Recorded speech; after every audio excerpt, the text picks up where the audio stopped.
Assalamualaikum warahmatullahi wabarakatuh. Alhamdulillahirabbil alamin. Assalatu wassalamu ala asyrafil anbiya'i wal mursalin nabiyina Muhammad wa ala alihi wa ashabihi ajma'in, amma ba'd.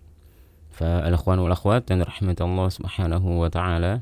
Dan di video kali ini saya ingin memberikan tips dan trik karena banyak sekali dari murid-murid saya yang bertanya bagaimana cara memiliki bacaan Al-Quran yang fasih atau bacaan Al-Quran yang sesuai dengan bacaan Rasulullah Sallallahu Alaihi Wasallam. Dan kali ini saya akan bagikan tips dan trik untuk cepat bisa memiliki bacaan Al-Quran yang fasih. Namun, sebelum saya menyebutkan tips dan trik-triknya, saya ingin teman-teman mengetahui terlebih dahulu, kenapa harus pintar baca Al-Quran? Apakah tidak cukup dengan bacaan Al-Quran yang kita miliki saat ini? Bacaan Al-Quran yang penting kita bisa membaca Al-Quran. Kenapa harus memiliki bacaan yang fasih?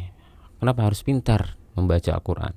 Kenapa harus memiliki bacaan yang sesuai dengan bacaan Rasulullah Sallallahu Alaihi Wasallam? Saya akan menyebutkan satu alasan kenapa kita harus memiliki bacaan Al-Quran yang fasih. Allah Subhanahu wa Ta'ala berfirman dalam surat Az-Zumar ayat 9. Qul hal yastawil ladzina ya'lamuna wal ladzina la ya'lamun innama yatadzakkaru ulul albab. Yang artinya, katakan wahai Muhammad, apakah sama orang-orang yang mengetahui dengan orang-orang yang tidak mengetahui? Sesungguhnya hanya orang yang berakal sehat yang dapat menerima pelajaran. Di ayat ini Allah menegaskan bahwasanya derajat orang yang memiliki pengetahuan dengan orang-orang yang tidak memiliki pengetahuan berbeda. Tidaklah sama derajat orang yang memiliki bacaan yang baik dan benar, bacaan yang sesuai dengan bacaan Rasulullah Sallallahu Alaihi Wasallam, dengan orang yang tidak memiliki bacaan yang fasih. Jadikan ini sebagai alasan kita, jadikan ini sebagai motivasi kita, bahwasanya Allah akan mengangkat derajat kita saat kita memiliki bacaan Al-Quran yang fasih, bacaan Al-Quran sesuai dengan bacaan Rasulullah Sallallahu Alaihi Wasallam. Kemudian alasan lain yang disebutkan oleh Rasulullah Sallallahu Alaihi Wasallam dalam hadis Aisyah yang diriwayatkan oleh Imam Muslim, Rasulullah Sallallahu Alaihi Wasallam bersabda, "Al-mahiru bil Quran ma'as safaratil kiramil bararah, walladzi yaqra'ul Quran wa yatata'ta'u fihi wa huwa 'alaihi syaq, lahu ajran." Yang artinya, seseorang yang pintar terhadap Al-Quran, ia akan bersama malaikat yang mulia lagi baik. Dan orang yang membaca Al-Quran, sedangkan ia terbata-bata dalam membacanya, dan dia merasakan kesulitan saat membacanya, maka baginya 2 pahala. Tapi pertanyaannya, siapakah yang lebih baik? Orang yang bersama para malaikat, atau orang yang membaca Quran dan dia mendapat 2 pahala?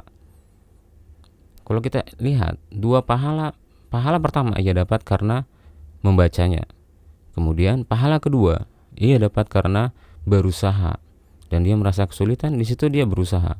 Atas usahanya itu ia diberikan 1 pahala. Namun orang yang pintar membaca Al-Quran hanya bersama para malaikat, apakah mendapat 2 pahala lebih baik daripada bersama malaikat? Tentu kita perlu mengetahui bahwasanya malaikat ialah makhluk yang tidak pernah melanggar perintah Allah Subhanahu wa Ta'ala. Kemudian ketika malaikat membersamai kita, dan kebersamaan ini bisa jadi di dunia dan juga bisa jadi di akhirat. Bisa berarti di dunia dan bisa berarti di akhirat. Malaikat membersamai orang-orang yang pintar, termasuk di dalamnya pintar membaca Al-Quran. Para malaikat ketika membersamai seseorang, maka ia akan mendoakan orang tersebut, kemudian meminta Allah agar merahmatinya, dan meminta Allah agar Allah menghapus dosa-dosanya, mengampuni dosa-dosanya. Itulah keutamaan ketika malaikat membersamai kita. Lalu pikirkan, mana yang lebih baik? Kita mendapatkan rahmat Allah, Allah memberkahi usaha kita, kemudian Allah ampuni dosa-dosa kita, daripada 2 pahala. Saya yakin Allah mengampuni dosa kita itu sudah jauh lebih baik daripada kita hanya mendapatkan 2 pahala. Oleh karena itu, jadikan ini juga sebagai motivasi kita dalam memperbaiki bacaan Al-Quran kita. Lalu, bagaimana caranya kita bisa memiliki bacaan Al-Quran yang baik dan benar? Hal pertama yang harus kita lakukan ialah belajar. Tentu, hanya dengan cara ini kita bisa memiliki bacaan Al-Quran yang baik dan benar. Tidak ada cara lain. Namun, teman-teman harus berhati-hati ketika belajar. Jangan sampai teman-teman termasuk dalam kategori illusion of competence. Artinya, suatu keadaan di mana teman-teman merasa sudah menguasai sesuatu yang sebenarnya belum teman-teman kuasai. Kita sering saat kita belajar, kita berpikir kita sudah paham. Kita sering saat kita belajar membaca Al-Quran, memperbaiki bacaan Al-Quran, sepertinya bacaan Al-Quran saya sudah benar. Dan sebenarnya kita belum menguasai bacaan Al-Quran tersebut. Lalu, bagaimana cara kita mengatasi kondisi ini? Yaitu dengan memiliki seorang guru yang benar-benar ahli, berkompeten dalam mengajarkan cara membaca Al-Quran. Kemudian, dalam fase belajar ini, teman-teman harus paham bahwasanya cara terbaik akan memberikan hasil terbaik. Apa maksudnya? Ketika teman-teman belajar, memilih buku, dan mencari seorang guru, pastikan teman-teman menginginkan hasil terbaik dan dengan cara terbaik. Pilihlah buku yang benar-benar mengajarkan cara membaca Al-Quran yang baik dan benar. Kemudian seorang guru yang benar-benar ahli. Dan alhamdulillah di dalam Al-Quran, seseorang yang mengajarkan Al-Quran, kita punya yang disebut dengan sanad. Apa itu sanad? Artinya, yang diajarkan oleh orang yang memiliki sanad di dalam Al-Quran kuat dan ada sandarannya. Itulah fungsi sanad di dalam agama Islam, bahwasanya apa yang dikatakan memiliki sandaran yang kuat, valid, dan bisa dipastikan itu benar. Oleh karena itu ketika teman-teman memilih guru, mencari seorang guru, pastikan teman-teman mendapatkan guru yang benar-benar ahli, berkompeten, baik dalam cara membaca Al-Quran dan juga dalam pengajaran bagaimana cara membaca Al-Quran. Karena tidak semua orang yang pintar membaca bisa mengajarkan orang lain tentang cara membaca Al-Quran yang baik dan benar. Kemudian, bagaimana cara belajar?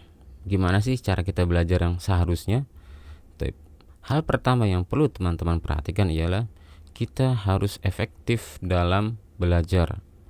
Ada beberapa hal yang perlu teman-teman ketahui dan pahami dengan baik saat kita ingin belajar secara efektif. Yang pertama, perhatikan tentang pengulangan berkala. Artinya apa? Jika teman-teman tidak punya waktu banyak dalam sehari untuk belajar cara membaca Al-Quran, sisihkan beberapa menit saja. Anggap teman-teman punya 20 menit setiap hari. Ketika teman-teman ingin belajar, jangan belajar ketika teman-teman merasa punya banyak waktu. 20 menit setiap hari itu jauh lebih baik daripada 3 jam seminggu sekali. Kemudian berikutnya, teman-teman perlu belajar dengan interval. Artinya apa? Jika teman-teman ingin mengulangi suatu teori atau suatu materi pembelajaran, jangan teman-teman mengulanginya setiap hari materi yang sama. Mengulangi materi itu setiap harinya. Untuk menguasai sesuatu, teman-teman butuh interval.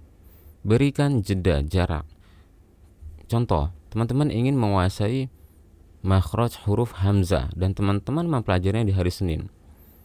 Jika teman-teman ingin menguasainya dan mengingatnya dalam jangka waktu yang lama, hari Senin praktek atau pelajari makhraj huruf hamzah. Kemudian berikan jeda 1 atau 2 hari, kemudian ulang di hari ketiga atau di hari keempat setelah memberikan jeda. Dengan begitu teman-teman akan mengingatnya dalam jangka waktu yang lebih lama. Kemudian berikutnya, agar belajar teman-teman menjadi lebih efektif, jadikan belajar menjadi suatu kebutuhan. Jika teman-teman tidak merasa butuh untuk belajar memperbaiki bacaan Al-Quran teman-teman, maka teman-teman tidak akan pernah memiliki bacaan Al-Quran yang baik dan benar. Layaknya kita membutuhkan makan, dan kita berpikir saat kita tidak makan, badan kita akan lemah. Kita tidak bisa beraktivitas dengan baik. Oleh karena itu, jadikan belajar ini menjadi kebutuhan primer, kebutuhan utama teman-teman yang harus teman-teman lakukan setiap hari. Dengan begitu, pembelajaran teman-teman akan menjadi lebih efektif. Kemudian berikutnya, tahapan yang harus teman-teman lakukan saat belajar dan harus teman-teman pahami ialah bahwasanya belajar itu berproses. Ada proses yang harus teman-teman lalui. Tidak bisa belajar ini dilakukan dengan instan. Kita tidak bisa tidur, kemudian ketika kita bangun kita langsung memiliki bacaan Al-Quran yang baik dan benar tanpa melakukan apapun. Jadi nikmati prosesnya.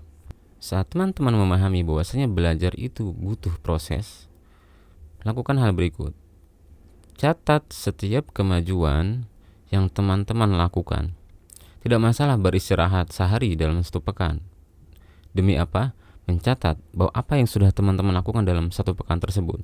Di hari Senin apa yang sudah teman-teman pelajari dan apa proses yang teman-teman lakukan. Lihat progres dalam 1 pekan. Karena itu akan membantu melihat bahwasanya teman-teman sudah melakukan banyak hal, dan itu akan memotivasi agar kita berbuat lebih banyak lagi di pekan berikutnya. Kemudian hal yang harus dipahami juga saat kita menjalani proses belajar ialah jangan terburu-buru dalam belajar. Memang saat kita belajar kita ingin menguasai banyak hal dalam waktu singkat, dan itu merupakan suatu langkah menuju kegagalan. Jika teman-teman ingin berhasil memiliki bacaan Al-Quran yang baik dan benar, jangan pernah terburu-buru. Satu persatu pelajari materinya dengan baik. Satu persatu praktekkan materinya dengan sungguh-sungguh. Dengan begitu, teman-teman tidak akan sadar bahwasanya teman-teman sudah menguasai banyak hal, sudah memiliki bacaan Al-Quran yang baik dan benar. Jadi jangan pernah menginginkan instan dalam memiliki bacaan Al-Quran yang baik dan benar. Jadi itulah beberapa tips dan trik agar kita memiliki bacaan Al-Quran yang baik dan benar. Sebetulnya ada beberapa tips dan trik lagi, namun saya akan sebutkan di video berikutnya agar teman-teman bisa memahami apa yang saya sebutkan di video ini dan juga tidak membuat video ini menjadi terlalu panjang. Yang penting apa yang sudah saya sampaikan di video ini teman-teman ingat dengan baik, dan kalau teman-teman punya saran untuk tips dan trik apa lagi yang harus saya sampaikan khususnya tentang Al-Quran, silahkan tulis di kolom komentar, dan jangan lupa untuk like video ini. Kurang lebihnya mohon maaf. Allahu ta'ala a'lam wa sallallahu wa sallama ala nabiyyina Muhammad wa ala alihi wa ashabihi ajma'in. Wassalamualaikum warahmatullahi wabarakatuh.